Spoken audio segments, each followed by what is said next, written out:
안녕하십니까. 손에 잡히는 경제 플러스 박종호입니다. 우리 경제에 파란불이 켜지는 걸까요? 기재부에서 우리 경제의 하방 위험이 완화되고 있다는 낙관적인 진단을 했습니다. 근거는 세 가지입니다. 수출 부진 완화로 무역 수지가 개선됐고, 물가 상승세도 한풀 꺾인 데다가 무엇보다 고용 시장이 나아지고 있기 때문입니다. 통계청 자료를 보면 지난달 취업자는 1년 전보다 33만 명 정도 늘었고, 실업률은 2.7%로 1999년 5월 이후 가장 낮은 상황입니다. 그런데 정말 고용 상황이 개선된 게 맞을까요?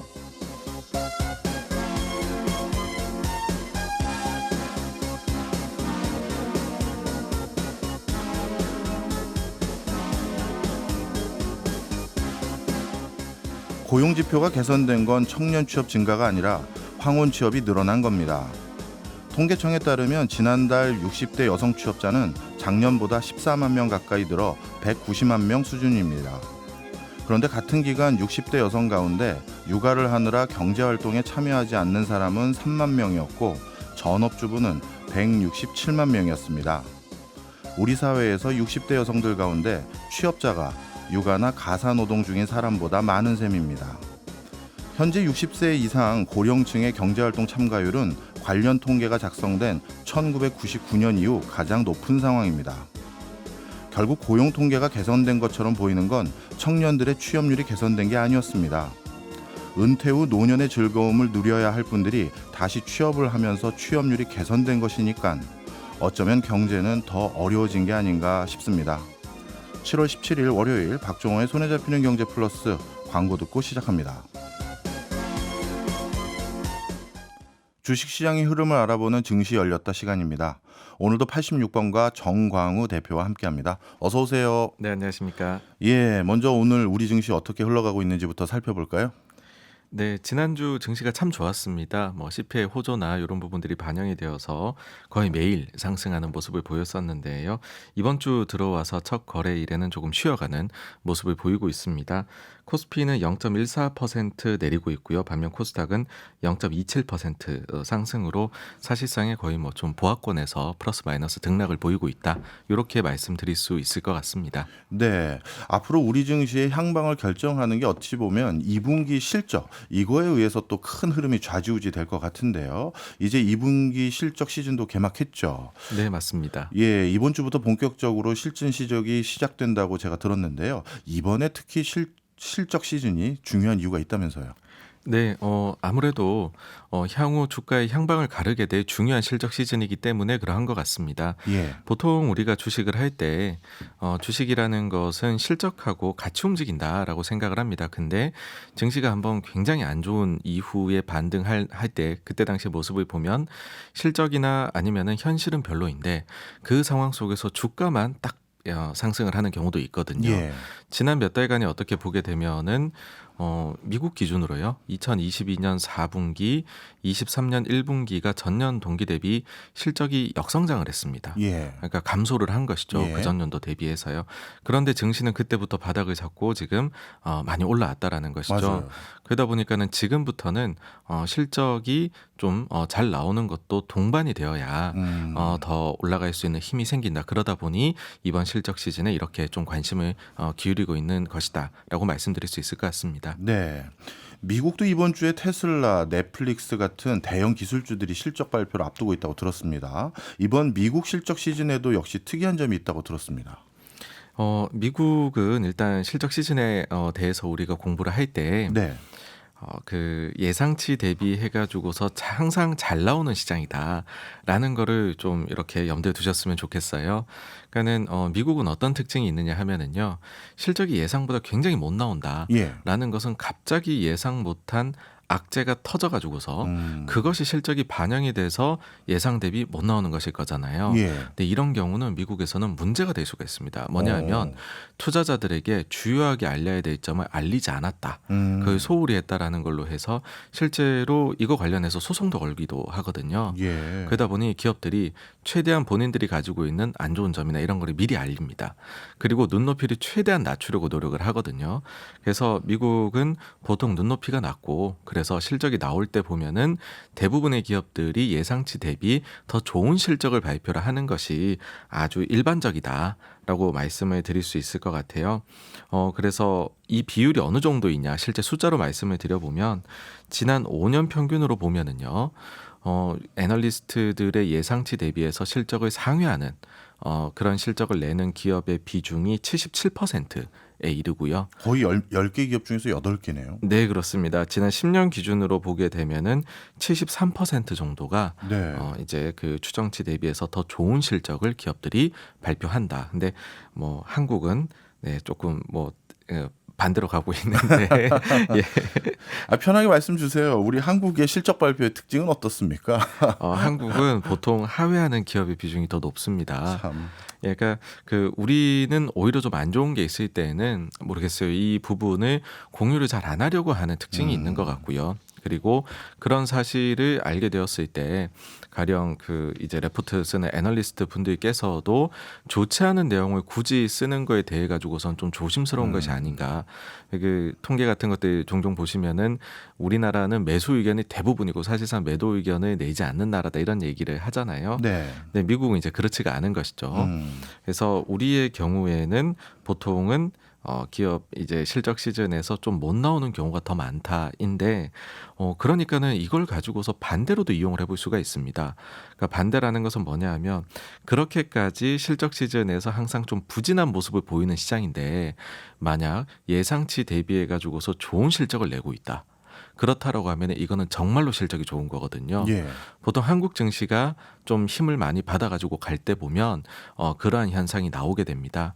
근데 이번 2분기 실적을 보게 되면은 좀 그러한 모습이 엿보이는 것 같아요. 우리나라에서요? 네네. 예.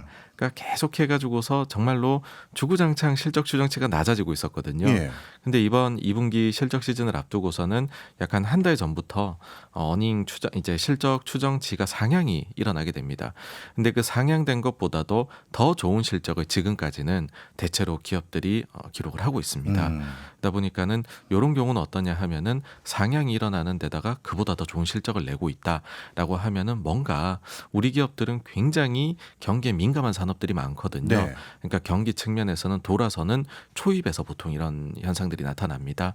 그래서 한국 시장에 대해서 너무 좀 부정적으로 보지 마시고요. 조금 이렇게 긍정적인 시선으로 봐주시면 어떨까 싶습니다. 네. 이것도 궁금합니다. 미국은 그 실적에 대해서 이렇게 가능한 한 보수적으로 발표하게 되고 한국은 긍정적으로 발표하게 되는 뭐 구조적인 원인이 있어요? 그러니까는 그 호재나 악재를 네. 정보를 얼마나 빠르게 시장하고 공유하느냐의 차이에 저는 있다라고 생각을 합니다. 예. 그러니까는 미국의 경우에는 실적이 잘 나오게 되면 갑자기 20몇 프로, 30몇 프로.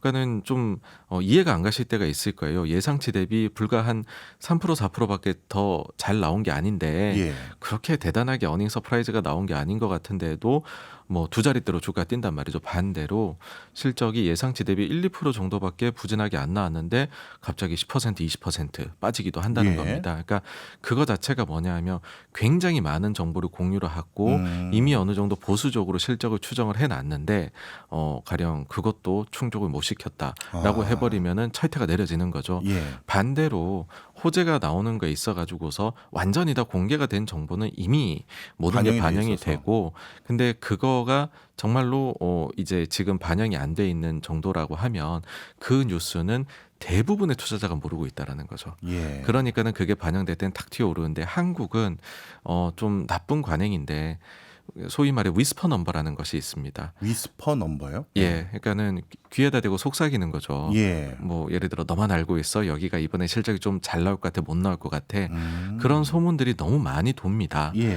그러다 보니까는 어떤 때에는 실적 추정치 대비해서 못 나왔는데 갑자기 주가가 오르고 있어요. 예. 그래서 이게 어떻게 된 일일까 알아보게 되면 최근에 돌았던 예. 실적 소문 대비해서는 잘 나왔다. 뭐 이런 식의 얘기들이 나오거든요.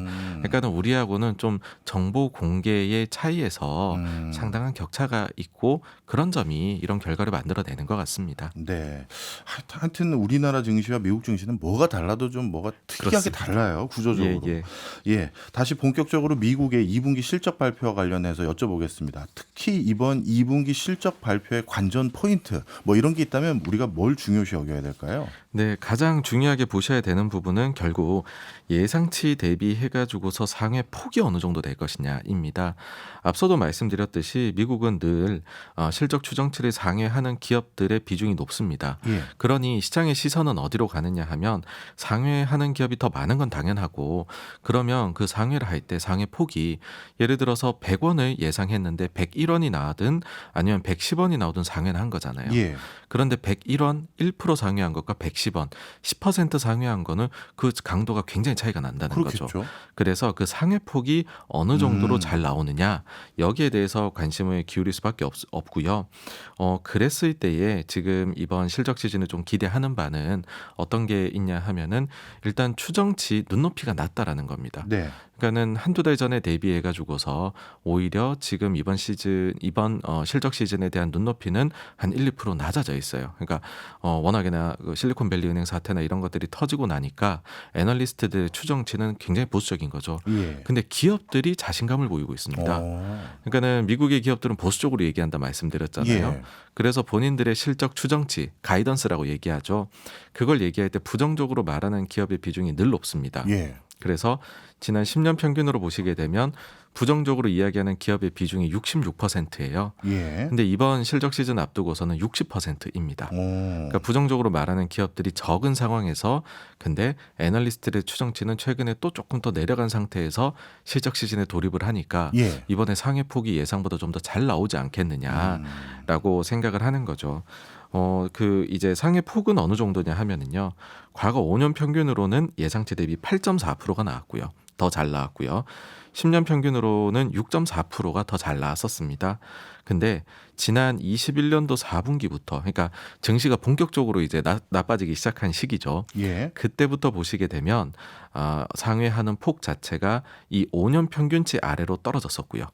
22년도 1분기부터는 10년 평균 아래로 떨어지고 지속 하락을 하게 됩니다. 예. 그래서 22년도 4분기가 가장 안 좋았는데 이때는 1.3%밖에 상회를 하지를 못합니다. 근데 지난 1분기 실적 시즌이 좋았다 이런 얘기들이 자꾸 들리잖아요. 예. 왜 그러냐 하면 이 상회하는 폭에서의 반등이 나타난 것이고요. 그게 딱 지난 10년 평균인 6.4% 수준까지 상회를 하게 된 거죠. 네. 그럼 이번에는 그 기대가 좀 있는데 현재까지는 어떠냐? 현재까지 미국 기업 중에 6%의 기업이 실적을 발표를 했거든요. 예. 근데 그 기업들 중에서 8.8%가 지금 예상 대비해 가지고서 상회하는 실적을 발표를 했습니다. 예, 그러니까는 일단은 스타트가 괜찮은 것 같다. 이렇게로 평가할 수 있을 것 같습니다. 단순히 실적이 좋아졌다 해서 끝나는 것이 아니라 얼마나 상회했는지가 굉장히 중요한 요소다 이런 말씀을 주신 건데요. 또 이거 말고 우리가 실적 시즌에서 주목해야 될 게 뭐가 있을까요? 네, 그거 말고도 또 우리가 주목을 해야 된다라고 하면은 앞서도 살짝 언급을 드렸지만은 기업들이 제시하는 가이던스, 향후 실적 전망치라고 말씀을 드릴 수 있을 것 같아요.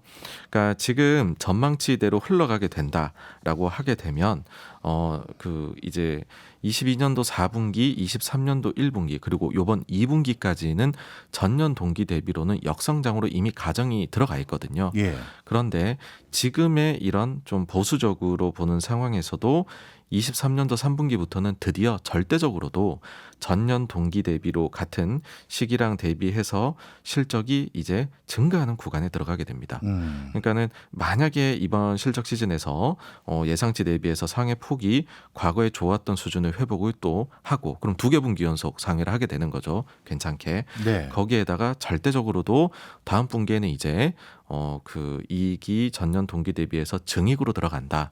만약에 그런 그림이 나와주게 된다라고 해버리면은 이제 실적 장세로 우리가 완전히 돌입했다라는 말을 부정하기가 굉장히 어려워지게 될 것이다라고 생각을 합니다. 네. 뭐 미국도 그렇고 우리나라도 그렇고 말씀 듣고 보니까 기업들의 실적이 개선되는 기조들이 보이기 시작했다 이렇게 이해가 되는데 네. 도대체 실적이 어디서 개선이 됐죠? 지금 중국 경제도 사실 생각보다 안 좋다라는 전망들이 꽤 있었고, 그리고 우리나라도 내수가 지금 불안하다. 미국도 뭐 상업용 오피스 건물의 공실률 뭐 이런 것들에 대한 악재들이 많이 보도가 됐는데 뭐가 좀 개선된 걸까요? 그러니까는 그 시장은 늘 실제 펀더멘탈하고요. 예. 그다음에 눈높이 예상치하고의 차이라고 생각을 합니다. 그러니까 음. 그렇게 봤었을 때에 특히나 실리콘밸리 사태가 터지고서는 미국이 진짜 안 좋을 거야라고 봤죠. 예. 중국 같은 경우에는 리오프닝의 효과가 벌써부터 약발이 떨어지나 네. 그런 얘기들을 했었습니다. 예. 근데 그런 점들에 대한 우려가 굉장히 과도했다라는 거죠. 아. 그래서 이미 굉장히 보수적으로 추정치를 넣어놨었고, 근데 그 대비해서는 사실 이게 이런 측면도 있습니다. 우리가 주식 매매를 하는 거는 상장사들을 하거든요. 예. 상장사라는 것은 우리가 아시겠지만은 주식시장에 상장하려면 어느 정도 규모가 있는, 그래서 그 산업 내에서 경쟁력 있는 기업들이 하거든요. 네. 그러다 보니까는 조금 그 경제 상황 대비해 가지고서는 좀 더 잘하는 기업들이 상장이 되어 있고, 네. 그러다 보니까는 우리가 보고 있는 것 대비해서는 조금 더 잘할 가능성이 평균적으로는 높은 것이죠. 그래서 이번에도 뭐 그런 모습이 나타났다라는 거고요. 뭐 가령 예를 들면 그런 거죠. 가격을 이런 경기 상황에 올릴 수 있을까? 근데 이런 기업들은 경쟁력이 있으니 조금 올리는 거죠. 그 다음에 인건비도 많이 올라가고 미국은 한다던데 괜찮을까? 이런 기업들은 본인들이 경쟁력이 있으니까는 비용 관리를 상대적으로 할 수 있는 그런 힘을 가지고 있는 것이죠. 그래서 예상 대비 좋은 실적들이 조금 나오기 시작했다. 예, 그렇게 보입니다. 예. 말씀 주신 맥락에서 비슷한 상황이 속보로 나온 것 같은데요. 중국 2분기 GDP 성장률이 6.3%로 집계됐다고 합니다. 네네. 1분기가 4.5%니까 1분기 실적을 상회한 거네요. 이것도 어떻게 보면 중국이 지금 약발이 떨어져 간다. 경기가 생각보다 리오프닝으로 인해 반등하지 않을 것 같다라고 많이들 걱정을 했는데 1분기보다는 2분기가 더 높은데요. 이런 것들을 지금 말씀해 주신 거라고 봐도 될까요? 그러니까 이 중국의 GDP는 지금 저도 들어오면서 봤는데 예. 요거는 좀 복합적으로 저희가 해석을 해야 될 것 같습니다. 네. 그러니까 일단은 2분기가 이런 글로벌 IB에서 예상했던 것 대비해서는 부진했어요. 그러니까 GDP 자체 숫자는 예상치 대비 낮게 나왔는데, 예. 근데 지금 증시를 보시면 별 변화가 없거든요. 왜냐하면 그것과 더불어서 이건 이제 분기 단위잖아요. 매월 나오는 중국의 주요 이런 이제 경제 데이터가 오늘 같은 시각에 발표가 됐습니다. 예를 들면 소매 판매나 고정자산 투자, 뭐 이제 산업 생산 이런 것들이거든요. 근데 이런 것들은 놀랍게도 지금 GDP는 예상치를 하회했는데 뭐 고정자산 투자라든지 산업 생산이나 이런 부분의 경우에는 예상치를 상회한 걸로 지금 나왔거든요. 그러다 보니 제가 볼 때는 지금 시장에서 하나는 잘 나왔고 예상 대비, 네. 하나는 예상 대비 못 나와서 중간에서 힘겨루기를 하고 있는 것이 아닌가라고 생각이 되고, 비슷한 맥락에서 사실 뒤에서 말씀드려야 되는 건데 이번 주에 눈여겨보셔야 될 지표라고 하면은 예. 결국 이게 우리가 경제 침체로 가냐 마냐 이런 것들을 보는 거잖아요. 상황이 그렇죠. 어떠냐. 이번 주에 미국 소매 판매 데이터가 나오게 됩니다. 그 미국 소매 판매 데이터에 대해서는 좀 힌트를 미리 주는 것이 뱅크 오브 아메리카의 자체적으로 본인들이 자신들의 카드 사용 고객들 데이터를 입수해서 발표하는 게 있거든요. 예. 이게 꽤나 시장 예상치 대비 정확해요. 근데 지금 보면 시장 예상치 대비해서 카드 사용액이 적게 나오는 걸로, 소매 판매가 부진할 걸로 뱅크 오브 아메리카에서 최근에 발표를 했더라고요. 예. 그러면은 이게 안 좋은 거 아니냐 하실 수 있는데 예. 세부 내역을 보니까는 그 주요 이유가 나머지는 다 동일한데 석유류의 가격이 전년 동기 대비해서 가격이 많이 빠졌는데 예. 그것 때문에 석유류 소비가 줄어든 게 헤드라인에서의 아. 감소로 지금 보이게 나올 겁니다. 그래서 제가 볼 때는 이번 주에 일단 소매 판매 데이터 나오면 예상 대비 낮게 나올 것 같아요. 예. 근데 세부적으로 보면은 석유류만 제외하면 나머지는 강건하게 나오는 거라서 아마 시장에서의 해석은 뭐 꿋꿋하게 잘 나가고 있구나 이렇게 보지 않을까라고 생각을 합니다. 네. 예. 그런 과정에서 앞으로 우리나라 기업들의 2분기 이후 실적 추이는 어떻게 전망하세요? 네, 일단은 스타트를 잘 끊었습니다. 삼성전자 같은 경우에 원래는 적자로 예상했었는데 흑자로 6천억으로 나왔고, 그 다음에 나머지 기업들도 뭐 이제 지금 예상치가 나오는 걸로 봐서는 무난하게 나올 것 같은데요. 결국은 우리는 뭐 글로벌 경기에 달려 있죠. 근데 글로벌 경기에 대해서 선행 지표 나오는 것들이 뭐 좀 섞여서 나오기는 하지만 네. 최근에는 미국 쪽이 재차 다시 올라가는 모습이 나오거든요. 그래서 제 생각에는 중국의 부진함이 있기는 해도 미국의 강건함이 있기 때문에 우리 기업들의 이익 추정치가 2분기를 기점으로 계속 좀 올라가지 않을까라고 생각을 합니다. 네. 한편으로 이런 걱정도 듭니다. 원래 이제 좀 경기가 약간은 주춤해 줘야 물가가 좀 잡히는 기조가 생길 수도 있는데 이거 뭐 경기가 주춤하지도 않은 상태에서 이 상태로 계속 실적이 개선된다면 물가는 어떻게 되는 거죠? 그래서 물가에 대해서 하반기에 계속해서 걱정을 하게 될 텐데요. 예. 다만 물가란 요소가 방금 말씀해 주신 건 수요 요인이거든요. 예. 근데 코로나19 공급망에 따른 공급 요인, 그다음에 심리에 따라 가지고서 높은 인플레가 더 높은 인플레를 자극했던 것도 있는데 후자 쪽에 공급과 심리 요인은 이제 물가가 내려오고 리오프닝이 되면서 많이 내려갈 것으로 보입니다. 그러니까 수요 요인만 남아서 끈끈함이 어느 정도인지를 하반기 지나놓고 가서 봐도 저는 늦지 않다이고 나머지 경제 데이터는 좋은 게 무조건 시장에 도움이 된다라고 봅니다. 알겠습니다. 모처럼 기쁜 소식이네요. 지금까지 정광호 대표였습니다. 고맙습니다. 감사합니다. 저희는 광고 듣고 2부로 돌아오겠습니다. 친숙한 기업 이야기로 경제와 친해지는 신기반기 레드칩 시간입니다. 오늘도 카운트 신기주 대표 나왔습니다. 어서 오세요. 네, 안녕하세요. 예, 오늘은 어느 기업인가 두근거리는 마음에 살펴봤는데 네. 딱 기업명을 제가 모르겠더라고요.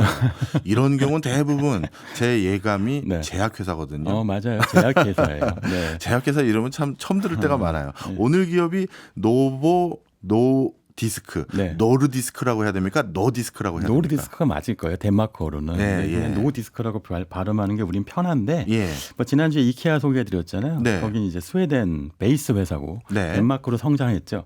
말씀드린 것처럼 노보 노디스크는 제약회사인데 덴마크 제약회사예요. 근데 이게 무시할 수 없는 회사인 게 그 올해 초에는 삼성전자보다 시총이 높았습니다. 오. 네, 지금 현재 시총은 3,580억 달러인데 우리나라 돈으로 450조 원이 넘어가는데요. 이야. 이게 글로벌 시가총액 순위로 23위거든요. 삼성전자가 21위예요. 그러니까 삼성전자급이라고 보면 됩니다. 그렇네요. 네. 야, 이렇게 큰 회사를 제가 전혀 정확하게 이름을 모르고 있었네요. 부끄럽습니다. 사실 약회사 모를수록 좋죠. 건강하다는 얘기니까. 그렇군요. 네.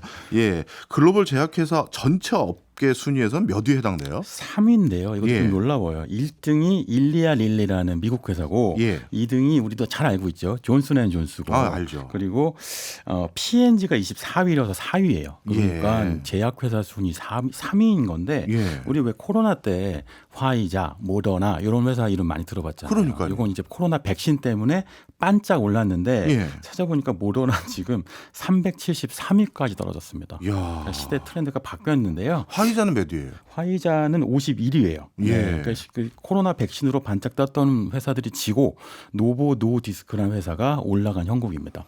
아니 세계적으로 코로나19 백신 찾기 바빴을 때 화이자나 모더나 이런 회사가 제깍 만들어줘서 네. 당연히 제약 분야에서는 뭐 그 가장 높은 순위라고 생각을 했는데 그 회사보다 더 높은 노보노디스크 이 회사는 도대체 뭐 하는 회사인가요? 이게요 다 우리가 살쪄서 그래요. 네? 제가 살쪄갖고 이게 노보 노디스크가 출시한 회사 그 약 이름이 위고비인데요. 네. 위고비는 비만 치료제입니다. 아, 네. 떼돈 벌겠네요. 문제를 해결해 주잖아요. 네. 그 외에 최근에 일론 머스크하고요, 마크 저커버그하고 왜 격투기 한다고 해서 화제가 됐었죠. 예. 그러니까 머스크 키가 190cm예요. 예. 저커버그 키가 170cm니까 20cm 차이거든요. 그런데 사실 그러니까 머스크가 유리할 거라고 생각하지만 저커버그가 주짓수 배웠어요. 알죠. 주짓수는 키가 작은 사람이 키 큰 사람 이길 수 있는 그 무술이잖아요.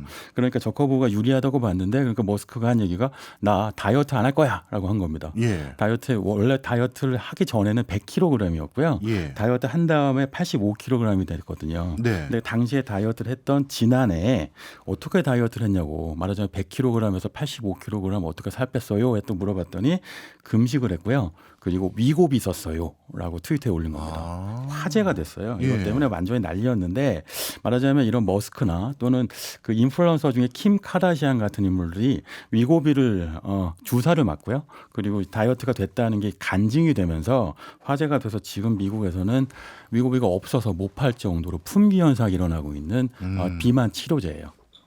이 위고비라는 걸 먹으면 실제 살이 빠지니까 이렇게 다들 많은 사람이 찾겠죠. 이게 그 임상 시험을 했는데요. 투약한 1,306명 중에서 예. 절반이 넘는 사람이 15% 이상의 체중이 감량됐어요. 이야. 이건 굉장한 거거든요. 말하자면 이걸 투약을 하는 것만으로 해서도 15% 몸무게가 주니까 지금 말씀드린 킴 카다시안이나 머스크 같은 인물들이 다이어트에 성공했다, 뭐 감량에 성공했다고 하는 거죠. 근데 이제 그런 걱정도 돼요. 비만 치료제로 살이 빠지는 게 네. 뭔가 몸이 안 좋아져서 빠지는 게 아닌가. 그러니까 안전성. 이 약은 괜찮은 겁니까? 사실 다이어트에 가장 좋은 건 마음고생. 그렇죠. 사실 그런데 이것도 몸고생, 마음고생 시키는 약이에요. 조금 이따 설명드리겠지만. 예. 근데 이게 일단 안전성 말씀드리면 2021년 6월에 2년쯤 전에 FDA 승인을 받았어요. 오, 네. FDA 네, 승인까지요? 승인을 받았고요. 한국에서도 2달 전에 승인을 식약처에서 받았습니다. 네. 그러니까 위고비 역사를 설명드리려면 노보디스크라는 회사를 이해해야 되는데 마침 올해가 노보노디스크 창업 100주년 되는 해예요. 아, 업력은 꽤 됐네요. 네, 그리고 지금은 170개국에 진출해 있는데요. 1923년에 이제 데마크 코펜하겐에서 창업을 합니다. 창업자가 데마크 부자였는데 예. 한스 크리스티안 하게돈이에요. 그러니까 하게돈이라는 이름만 기억하면 되는데 이 하게돈의 그 아내분이 당뇨병이었다고 해요. 예. 근데 당뇨병 치료가 당시엔 불가능했는데 1923년이었다고 했잖아요. 마침 1921년에 그러니까 2년 전이었죠. 캐나다의 의학자들이 인슐린을 발견합니다. 인슐린이 지금 당뇨병 치료제라는 건 이제 상식이잖아요. 예, 예. 그러니까 인슐린의 효과라는 게 그러니까 당뇨병이라고 하는 게 몸에 혈당이 너무 많아지는 거잖아요. 그러니까 인슐린을 통해서 혈당을 줄일 수 있어요. 그러니까 인슐린을 주사하면 체내 혈당이 준다 이런 걸 발견해냈고요. 그러니까 하게돈이 아내를 치료하기 위해서 캐나다에 갑니다. 그래갖고 이 의학자들한테 그러니까 데마크 유럽 쪽에 그 인슐린 판권은 나한테 줘. 하게돈 부자였거든요. 네. 그래갖고 요거 기술을 가져옵니다. 그래갖고 요때부터 아내도 치료하고 주변 사람들 당뇨로 고생하는 분들한테 인슐린 나눠주기도 했대요. 그러다가 결국 제약회사를 차렸고요. 아. 그리고 1930년대부터 당뇨병 치료제로 인슐린을 많이 개발을 해서 지금도 있는데 NPH 인슐린이라는 게 있는데 이 H가 하게돈의 약자라고 해요. 그렇군요. 그만큼 의학 쪽에서 족적이 있는 인물이고요. 그 다음부터 노보노디스크는 100년 동안 당뇨병 치료제의 명가다 이렇게 알려져 있었던 거죠. 네. 그런데 그 많은 의학 그 약의 개발이라고 하는 게 원래는 이런 A라는 목적이었는데 알고 보니 B의 목적으로 그런 거 참 활용이 많아요. 되더라. 예. 뭐 이런 게 있죠. 그러니까 비아그라, 마야그라라는 그 제품도 또 대표적이죠. 네. 2010년에요. 노보노디스크가 빅토자라고 하는 당뇨병 약을 개발합니다. 업그레이드 되어 있는 당뇨병 약이었는데 예. 알고 봤더니 이 주성분이 리다클로타이드라는 거예요. 예. 그러니까 근데 이게 당뇨만 치료하는 게 아니라 몸무게도 줄여주는 비만 치료 효과도 있다더라를 알게 되는 겁니다. 원래 비만 치료제를 개발할 목적이 아니었군요. 그렇죠. 당뇨병 개발하다 보니까 나온 건데 지금 설명드리면 몸에 지방이 쌓이는 게요. 혈당이 분해가 안 돼서잖아요. 예. 인슐린은 혈당을 분해해 주니까 예. 당연히 당뇨도 치료해 되고 비만 치료도 되는 효과가 있는 거죠. 그러니까 그래갖고 요거 갖고 삭센다라고 하는 비만 치료제를 만들었는데 이 삭센다가 체중 10% 정도 줄여주는 효과가 있습니다. 네. 근데 위고비는 아까 말씀드린 것처럼 15%.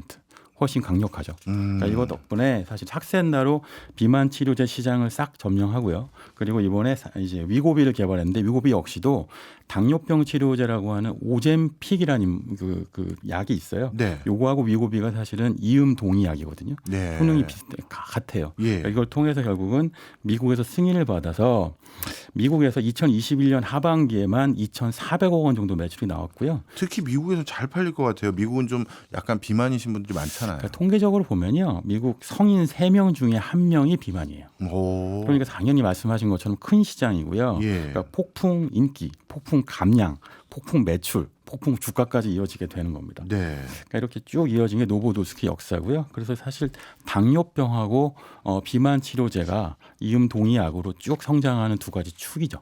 네. 어찌 보면 코로나 시국에는 코로나 백신 때문에 뜬 회사들이 있지만 이거는 약간 일시적인 매출 증가일 것 같고 비만은 점점 OECD 국가 전반적인 고민거리인데 이 회사는 앞으로도 굉장히 주목받아야 될 회사인 것 같은데요. 지금 말씀하신 것좀 아주 중요한 말씀하셨는데 비만 치료나 당뇨약의 포인트는 뭐냐면요. 예. 장기적으로 일종의 그 쉽게 고쳐지지 않는 예. 질환이어서 예. 약을 계속 구매해야 돼요. 요즘 왜 구독 경제 얘기 많이 하잖아요. 예. 일종의 의학 시장의 구독 경제거든요. 그러니까 이걸 한번 먹게 되면 계속 그 질환을 치료하고 다스리기 위한 만성 질환 치료제를 쓰게 되는 거고요. 네. 사실은 노보 노디스크가 당뇨하고 비만 치료에 집중했던 이유도 여기에 있는 거죠. 네. 그래서 문제는 뭐냐면요. 이게 실제로 비만 치료라고 하긴 하는데 네. 다이어트 약으로도 많이 쓰인다는 것도 아이러니기도 하고 문제이기도 합니다. 그것도 구분해서 여쭤보려고 그랬어요. 다이어트 약이라고 판매되는 것도 있는데 비만 치료제 그러니까 이게 두 개가 같은 건지 아니면 다른 건지 궁금합니다. 그 의료계에서는 비만 치료제라고 쓰는데요. 소비자들은 다이어트 약이라고 읽는 게 현실 같기도 해요. 실제로 그 삭센다 아까 말씀하신 것처럼 위고비에 앞서 나와 있는 약이죠. 이거 보면 의사 처방이 필요하고요. 위고비도 올해 하반기에 국내에 출시될 것 같은데 그런데 역시나 의사 처방이 필요합니다. 그런데 의사 처방 기준이 뭐냐면요. 그 체질량 지수라는 게 있어요. BMI라고 있는데 이게 30 이상이면 비만 치료제를 처방받을 수 있거든요. 네. 그런데 그리고 25 이상이면 비만입니다. 네. 그런데 한국에서요. 그 2021년도 국민건강 통계를 보니까 성인 10명 중에 4명이 비만이에요. 아, 한국도요? 네, 우리도 사실 절반 가까이가 비만이고요. 갑자기 비만 얘기하니까 목이 메시는 거죠. 네, 제 얘기예요. 성인 남성 2명 중에 1명도 비만입니다. 그러니까 지금 교수님하고 저하고 둘 중 1명 비만인 거예요. 우리는 전원입니다. 네, 전원 비만입니다. 예. 이러니까 사실은 비만율이 점점 높아지고 있고요. 그러니까 비만 치료제라고 하는데 25에서 30 사이 체지방 지수 사이에서는 의사 처방으로 처방을 받을 수 있으니까 이게 다이어트 치료제, 다이어트 약으로도 쓰일 수 있게 되는 거죠. 이 정도로 우리나라도 성인 남성 2명 중에 1명이 비만이라고 하면 한국에서도 비만 치료제 시장이 굉장히 클 것 같아요. 2022년 기준인데요. 비만 치료제 시장 규모가 1,757억 원입니다. 이게 정말 성장하고 있는데 이게 코로나 시국 때 잠깐 성장세가 멈췄어요. 예. 그때만 해도 왜 이런 거 있잖아요. 그 외부에 나갈 일이 없으니까. 신경 쓸 필요 없으니. 패션에서 이런 얘기 있었어요. 원마일 웨어라는 그 예. 표현이 있었는데 그냥 집 근처 편의점 가는 옷 이런 거. 근데 지금은 여행 가느라 바쁘잖아요. 그렇죠. 그럼 뭘 해야 돼요? 다이어트 다이어트하고. 해야죠. 그렇죠. 몸매를 가꿔야 되겠죠. 이 시장이 폭발적으로 성장하고 있고요. 근데 이게 비만 치료제 시장 크기만 뭐 2천억 원 좀 안 된다 이렇게 설명드렸는데 이게 빙산의 일각인 게 실제로 다이어트 약 시장까지 포괄해서 봐야 되거든요. 이게 하나의 통계를 말씀드리면 글로벌 비만 치료 시장 규모는 한 5조 원에서 6조 원 정도 봐요. 네. 그런데 다이어트 시장 규모는요 300조 원 봐요. 이야. 이 차이가 크죠. 근데 실제로 요 위고비나 또는 뭐 삭센다나 이런 제약 회사들이 노리는 시장은 예. 5조 원 시장이 아니겠죠. 그렇겠죠. 300조 원 시장이죠. 예. 그러니까 노보노디스크 주가가 삼성전자보다 높고 글로벌에서 가장 잘 나가는 제약 회사가 되어 있는 겁니다. 네. 이런 회사들의 약이 안전성마저 검증이 됐다 그러면 이제 다이어트가 운동과의 어떤 뭐랄까요? 싸움이 아니라 약과의 전쟁으로 바뀔 것 같은데 이런 큰 시장이 잠재적인 시장으로 있다면 이 위고비에 네. 경쟁자도 있을 것 같아요. 경쟁자가 있어요. 아주 유력한 경쟁자가 있는데 이게 바로 마운자로라는 약이에요. 예. 마운자로를 만드는 회사는 아까 잠깐 말씀드렸는데 일리알릴리라고 하는 미국 회사고요. 예, 이 마운자로의 경우에는 체중 감량 효과가 22.5%입니다. 그러니까 몸무게가 5분의 1 주는 거죠. 위고비보다 훨씬 파워풀하네요. 네, 위고비는 15%거든요. 네. 그러니까 이게 더더군다나 한국 시장이 지금 가장 핫한데요. 한국 시장에서 하반기에 위고비가 먼저 식약처의 승인을 받았고요. 그리고 마운자로가 2달 간격으로 승인을 받아갖고 예. 하반기에 시판하려고 준비하고 있어요. 그러니까 이게 정말 큰 시장인데 이웃나라 일본에서도 이미 벌써 시판 준비를 하고 있거든요. 예. 그러니까 지금 노보노디스크라는 회사한테는 일본하고 한국 이런 거 동북아시아 시장이 미국 다음으로 폭풍 성장할 수 있는 시장이다. 폭풍 감량, 폭풍 성장, 폭풍 네. 주가 이렇게 이어지는 겁니다. 네. 이거 벌써 말씀만 듣고 봐도 제가 벌써 몸이 가벼워지는 듯한 마음이 드는데 그런데 비쌀 것 같아요. 이거 일반인들이 사서 먹기에는 가격 세죠? 사실은 보통 가격이 아닌데요. 이게 일단 위고비는요 주사제예요. 그러니까 이 정확한 이름이 위고비 프리필드 펜인데 예. 미리 약이 펜 안에 들어간 주사제라는 거고요. 이거 환자 스스로 복부 아니면 허벅지에다가 아이고. 배에다가 이제 주사를 합니다. 일주일에 예. 한 번이에요. 일주일에 한 번씩. 네. 근데 삭센다는 매일 한 번이었거든요. 그것만 좀 나아졌다고 표현하는데 예. 그럼 일주일에 한 번씩 해갖고 주사할 수 있는 주사 펜 4개들이 한 상자가 한 우리나라 돈으로 175만 원쯤 됩니다. 비싸죠. 네. 비싸네요. 1,350달러거든요. 미국 소비자 야. 가격으로. 그러니까 이게 머스크나 뭐 이런 인물들쯤 되면 이 정도 가격 아무것도 아니죠. 예. 제가 계산해 봤더니 15kg 빼는데 1kg 빼는데 170만 원씩 쓴 거예요. 네, 그렇네요, 진짜.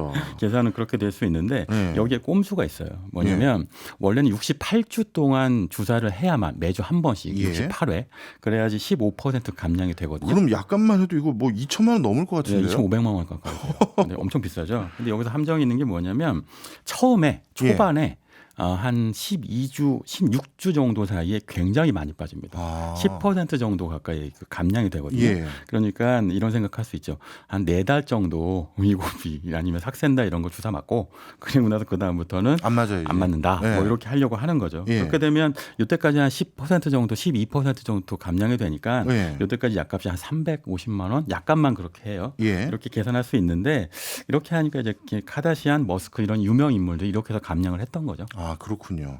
이 비만 치료제, 다이어트 약들 이거는 흔히 말해서 요요 없습니까? 요요가 너무 심각해요. 아. 제가 말씀드린 것처럼 노브두스크가 원하는 거요. 약을 계속 계속 먹게 먹는 만드는 거구나. 거잖아요. 그러니까 계속 구독 경제식으로 제약을 하려고 만성 질환에 집중하는 거고요. 그래서 결국은 요요가 피할 수 없게 나오고 그래서 이제 정말 체중이 다시 돌아오게 되면 그러면 어쩔 수 없이 다시 뭐 위고비나 삭센다 같은 약을 쓴다. 이런 시장을 만들려고 하는 건데요. 네. 사실 한국에서 아까 말씀드린 것처럼 남성 2명 중 1명은 비만이라고 했잖아요. 예. 여성은 사실 굉장히 적어요. 여성은 5명 중에 1명 정도거든요. 그런데 실제로 자신이 비만이라고 느끼는 건 10명 중에 9명이 비만이라고 느낍니다. 아, 그런 걸 비만 인지율인가 뭐 그렇게 맞아요. 부르더라고요. 네, 사실 이게 문제고요. 이 시장을 이런 제약사들이 노리면서 말하자면 지속적으로 약을 구독 경제하게 만들려고 하는 게 노보노디스크의 어떤 전략이죠. 실제로 그리고요. 노보노디스크는 올해 초에도 이런 삭센다나 이런 약 값을 올리고 있어요. 그래서 주가는 막 찌게 만드는 거죠. 살은 빼게 만들고. 네. 우리 신기주 대표님은 그 다이어트 하기 위해서 그동안 뭐 해보셨던 경험 있으세요? 안 해본 건 없는데요. 금식만 빼고 다 해봤어요. 그 금식을 해야 성공하는 거예요. 운동하고 금식을. 금식 빼고는 뭐 제가 아이고 참. 사실은 운동해서 살을 빼야 할 텐데 네. 더 문제는 뭐냐면요. 남성의 비만 인지율은 매우 낮은데 실제로 예. 비만율은 높고 예. 여성의 비만 인지율은 너무 높고 예. 사실 비만율은 낮고 이 문제를 해결해야 되는 것 같아요. 예. 이게 다이어트 시장의 가장 큰 왜곡을 불러옵니다. 그런 것 같네요. 우리 둘의 비만 인지율은 제로. 실제 비만도는 100%. 맞습니다. 네. 알겠습니다. 오늘도 재밌었습니다. 지금까지 신기주 대표였습니다. 네, 고맙습니다. 고맙습니다. 지금 듣고 계신 곡은 김동률의 동행입니다. 주말에 BPA 부으신 분들이 많더라고요. 함께 했으면 해서 선곡해봤습니다. 박종호의 손에 잡히는 경제 플러스는 내일 11시 5분에 다시 찾아오겠습니다. 고맙습니다. 넌 울고 있었고 난 무력했지 슬픔을 보듬기에 내가 너무 작아서 그런 널 바라보며 내가 할 수 있던 건 함께 울어주기